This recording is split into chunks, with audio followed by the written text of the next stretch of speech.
I've spent the week driving this 2026 Kia Sportage X-Line, and I'm going to tell you something that probably sounds a little crazy. This $37,000 crossover drives like something that should cost twice as much. And the weird part, I think Kia knows exactly what they've built here, but perhaps they're not quite telling that story. What's it like? Buckle up, my friends. Let's go for a drive.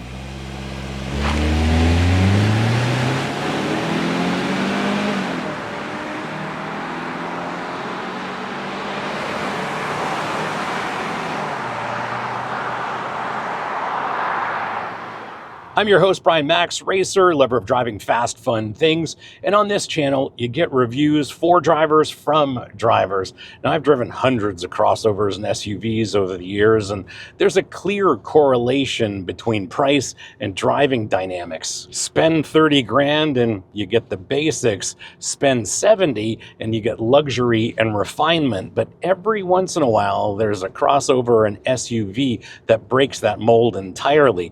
And before we get into what this 2026 Sportage is like to drive, let's have a look at it in a little more depth. This fifth generation Sportage was introduced in 2021, but it's received a massive refresh for 2026. Front and rear styling is updated, as is the interior, including that new steering wheel, which we'll talk about. There's a bunch of new driver assist and interior tech, including a heads-up display, a big screen, and a digital key. Under the hood is a 2.5-liter naturally aspirated four-cylinder, makes 187 horsepower at 6,100 RPM and 178 pounds of torque at 4,000 RPM. Transmission's an 8-speed automatic. It's a torque converter automatic, not a dual clutch.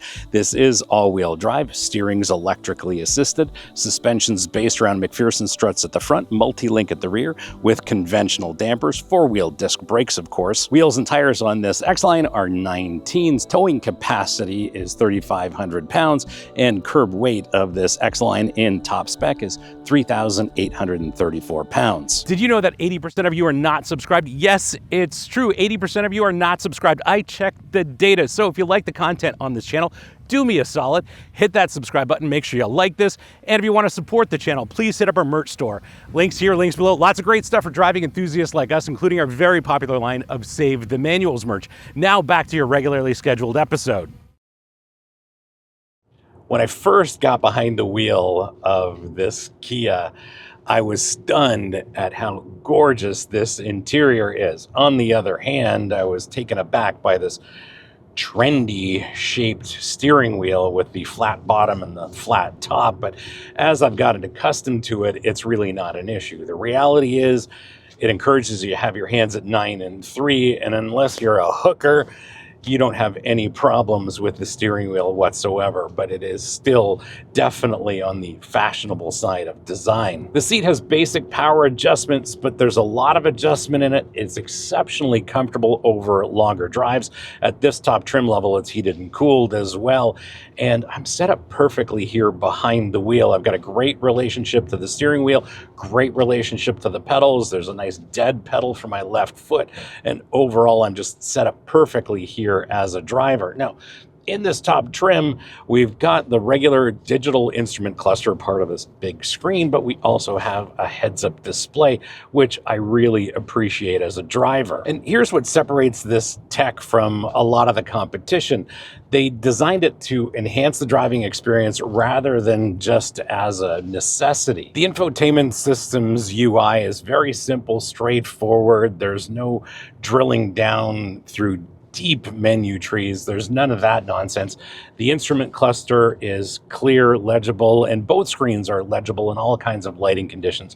Really appreciate what they've turned out here. And this is the thing. It's the kind of tech that feels like a natural extension of the car instead of this feeling like a computer that happens to have wheels. If you get a chance, definitely sit behind the wheel of a new Sportage, because it's very apparent this ergonomic design was engineered and designed by a group of people who actually drive cars. All the controls are in logical, easy to find places. The sight lines are clear.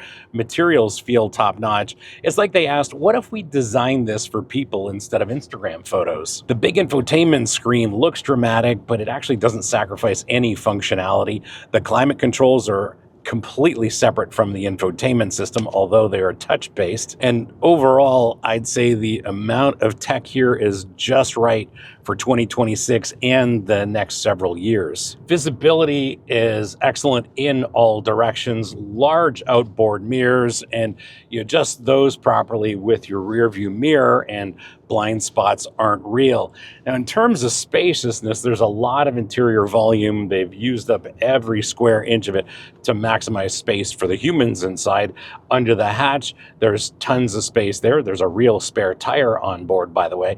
And on the seat backs, you've actually got a hook for a jacket or a shirt like I've done today. And as well, there's a secondary hook for smaller items, plus your USB-C ports for the second row are integrated into the seat backs as well. It's like Marie Kondo designed a crossover. Everything has a place, everything makes sense, and you don't feel overwhelmed by unnecessary complexity. And compare this to some luxury SUVs where you need a PhD in interior design just to figure out where to put your coffee cup. And speaking of which, these cup holders, this design is fantastic because when you don't have beverages here, you can stow these cup holders away, and then you've got larger storage here. It's a brilliant design. Now let's talk about the elephant in the showroom. This weighs about 3,900 pounds and it makes less than 200 horsepower. This might be the slowest accelerating vehicle we've tested all year. It does 0 to 60 in something over 9 seconds. Have a look.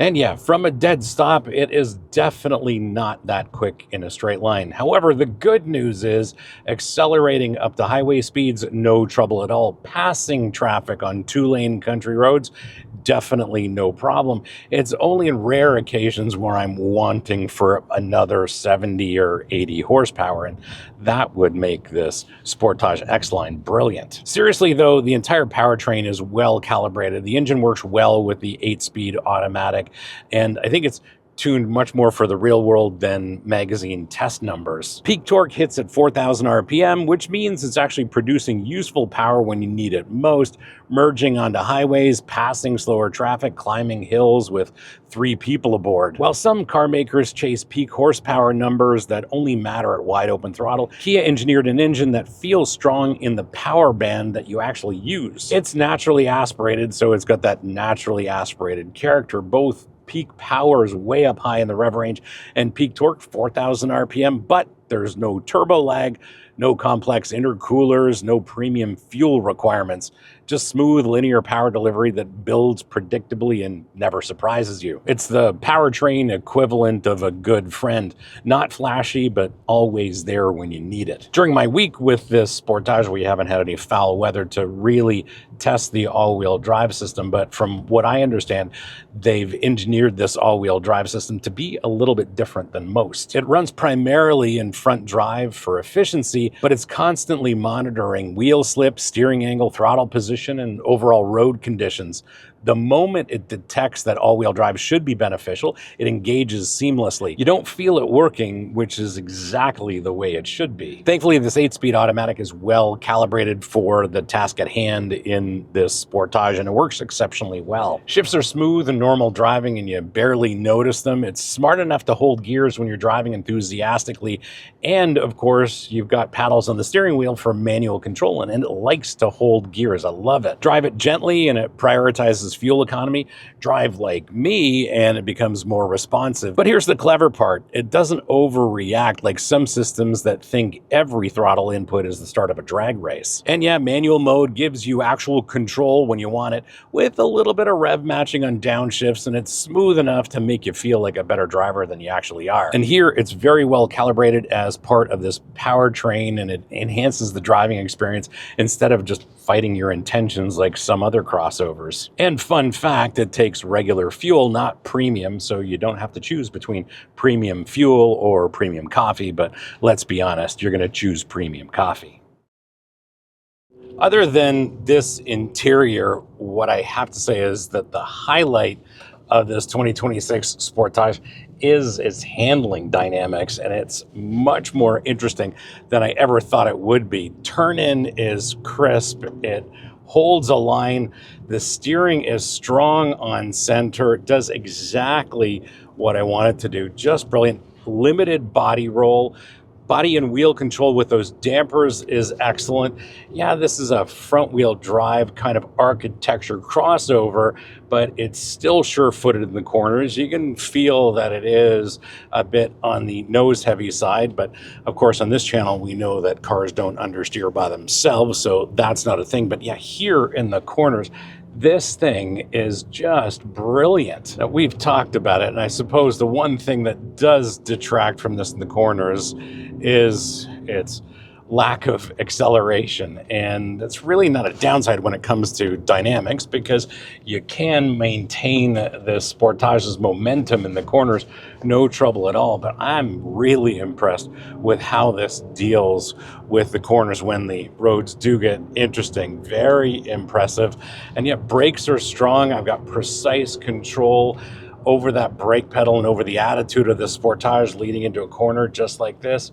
Absolutely brilliant. And of course the paddle shifters do exactly what they're supposed to do. Can set myself up perfectly for the corner, exit in the right gear, pick up the throttle, and away we go, just not that quickly. And when I first got behind the wheel of the Sportage, I wasn't expecting something that handled as crisply and as sharply, and I was expecting something that was softly suspended and very compliant, but that's not what they've done here. And I think what Kia's dynamics engineers have done is found a little bit of secret sauce. The dampers give you enough compliance to smooth out broken road surfaces, which we have in abundance here. And from time to time, there's a little bit of secondary body movement, but it's not all that often, only over the worst road surfaces. Body roll is exceptionally well controlled for a crossover of this height, its weight, and center of gravity.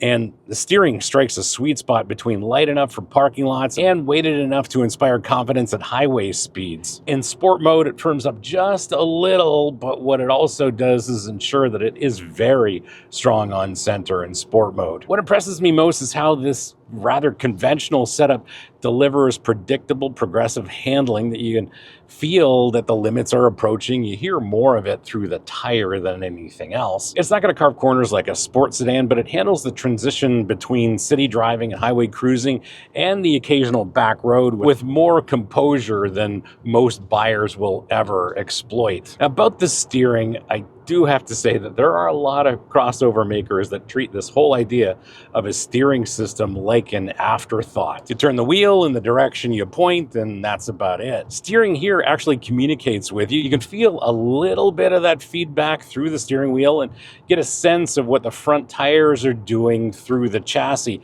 and you get feedback about what the suspension's doing as well. It's not artificially heavy like some systems that mistake weight for feel, and don't ever think that, and it's not artificially light like systems that mistake vagueness for comfort. And I think it's calibrated for drivers who want to feel connected to the road surface without getting beat up by every expansion joint. And I think it's the difference between driving and just being transported. Braking as well is a highlight. It's much more progressive than my political views and much more reliable than my knowledge of automotive specifications. Pedal feel is firm and linear, and you can modulate the amount of braking precisely, and that gives you all kinds of confidence when you need to scrub speed quickly. And overall, for a crossover that weighs almost 3,900 pounds, the brakes are excellent. They give you all the confidence you need in an emergency situation, as well as when those corners get interesting. Ride quality splits the difference between German firm and American plush, as if Switzerland found a way to engineer suspension systems. It's compliant enough to smooth out broken pavement, and we have an abundance of that here, and it's still controlled enough to feel composed when you're carrying speed into a corner. The suspension manages impacts, allowing the tires to follow the road surface without transmitting any of that harshness through to the cabin. And on these less than perfect country road, the body stays level and controlled. And through the corners, there's minimal roll without the harshness of a firm suspension setup. It's the kind of suspension setup that makes long road trips enjoyable and corners much more fun.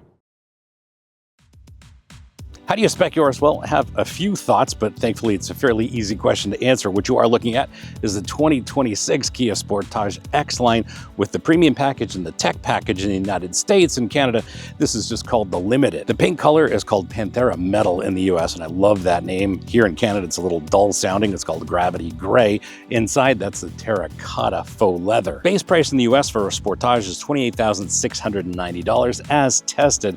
As an X-Line with a premium package and the tech package, this is $37,485. In Canada, base price for a Sportage is $38,840, and this X-Line Limited as tested is $45,595. Kia's trim strategy actually makes sense, which is unusual in an industry that treats options as a psychological experiment. The base LX gives you basically everything you need for around 30 grand. The X-Line adds rugged styling and premium features for about $5,500 more, and this top spec throws in every available luxury feature. There are no confusing option packages, no $3,000 charges for paint colors, no $2,500 convenience package that include features you should get anyway. You pick a trim level, choose your color, and you're done. It's like Kia hired product planners who actually buy cars instead of someone who studied advanced psychological manipulation at dealership school. And before you get all excited about ordering your 2026 Kia Sportage, well, I've done a deep dive into what owners are saying on the forums and subreddits because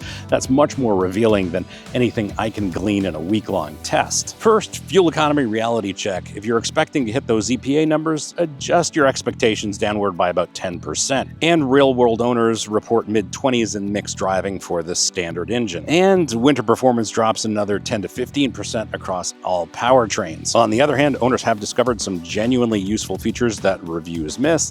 The smart liftgate can be programmed from automatic opening when it detects the key fob. The panoramic sunroof has multiple opening positions for optimal ventilation. And speaking of the sunroof, some owners are reporting noticeable wind noise even when closed, which I have not experienced. And towing capacity, while rated at 3,500 pounds, owners say the Sportage really struggles with anything over 2,000 pounds in real-world conditions. The bottom line from actual owners, this is a high-value, feature-rich crossover that delivers on its promises. The warranty isn't just marketing, it's essential protection over the long term. And overall, most Sportage owners are very satisfied with their purchase, and I appreciate their insights because it's much more revealing than I could ever learn during that honeymoon phase of a press loan. My verdict, well, let's start with fuel consumption, and I want to hear from Sportage owners to understand what kind of mileage you're getting in the real world. My testing has not been scientific, and I'm getting about 22.5 miles per gallon or 10.5 liters per 100 kilometers from my Canadian friends. So please let me know what you're getting in the comments. Really appreciate it because I don't think this is representative of what this Sportage is capable of doing. That said, how did they make the Sportage feel like a much more expensive crossover? Well, from my perspective, after a week's worth of seat time, it comes down to their careful and deliberate chassis tuning philosophy, and it prioritizes the driver connection without sacrificing ride quality. The result's a crossover that feels planted and predictable when you need to make emergency lane changes, composed when you're carving through some fun roads, and it's still comfortable enough for daily family duty. And the new interior, it's a stunner, functional, and spacious. And to get that kind of combination at this price, well, that's something you normally have to pay luxury car prices for. And after my week with this Sportage, it's kind of forcing me to reconsider what value in the automotive market means in 2026. It's not just about getting more features for less money, though this certainly delivers on that. It's about getting a cohesive, well-executed product that doesn't require compromises or apologies. And here, you're not giving up luxury for affordability because this interior feels absolutely premium. You're not sacrificing ride quality or good handling in the corners for efficiency, although I have to say I'd love a little bit more power here. The value proposition isn't good enough for the price, it's excellent regardless of price. That's a fundamental shift in how we think about affordable vehicles, and it's going to force other manufacturers to match this level of execution or explain why their badges justified charging more for delivering less. Thanks for hanging out with me today and having a look at this 2026 Kia Sportage X-Line. Hope you enjoyed this episode, and if you did, you're not new, you know what to do. Smash the subscribe button, turn on your notifications, like this, and as always, sharing is caring, so please share this with your friends opinions, especially on Reddit, because on Reddit, they really need to see reviews for drivers, from drivers. If you have any questions or comments, please leave them in the comments below. I'll get back to you as soon as I can. And if you want to support the channel, please hit up our merch store. Links here, links below. Lots of great stuff for driving enthusiasts like us, including our very popular line of Save the Manuals merch. Thanks again for watching. We'll see you again next time. And remember, cars don't understeer by themselves, not even Kia Sportages. And since you've hung around this long, we'll have a look at another one of my favorite crossovers, but one that's much more premium. Similarly featured, but a lot more performance, and that is the new BMW X3. Anyway, I think you might enjoy that episode. Thanks again for watching. We'll see you again next time.